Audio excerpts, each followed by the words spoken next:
古代ギリシャの哲学者プラトンは、最近の若い者は、目上の人を尊敬せず、親に反抗し、道徳心のかけらもないと書き残しています。おそらく、私たちの世代の親たちも、祖父母の世代から、最近の若者たちはと聞いたでしょう。今の Z 世代、あるいはアルファ世代に向けた、最近の若者たちは、ただの自由なのでしょうか？専門家によると、今と今後の若い精神的に危険だと言います。最近の親を定義するキーワードの一つは変質病だと言えます。子供たちを危険にさらす可能性のある何かから子供を守ろうとします。子供が怪我をする恐れのある遊びだけでなく、感情的に心を痛めることにもです。つまり、過去の保護は誘拐のような犯罪からの保護ですが、今は子供が経験するすべてのものです。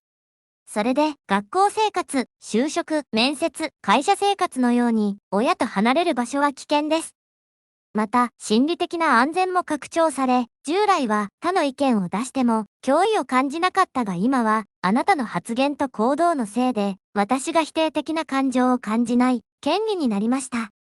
つまり、相手の発言や行動の正当性よりも、自分の気分を害したかどうかが重要になりました。世界中で自由遊びをする子供たちが、ますます減っています。自由遊びとは、哺乳類だけが持つ特徴で、文字通り大人の介入なしに、自ら規則を作り役割を決める遊びです。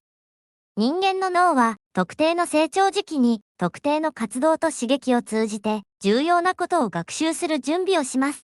脳が幼年期に期待する活動は、自由遊びです。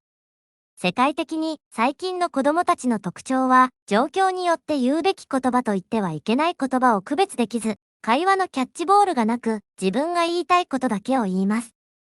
自由遊びを通じて、いつ話せばいいのか、自分の順番まで待つような社会化を学べます。これが足りない子供たちは、大人になって、時間と場所を考えず、自分の欲求だけを重要だと考えるようになります。子供たちは本能的に危険な遊びを追求しますが、どんな遊びが許され禁止されるのか、自ら探求し、限界を調べようとするためです。危険は偏見と違って経験すればするほど、未来の危険や恐怖症に、ますます免疫力を高めることができます。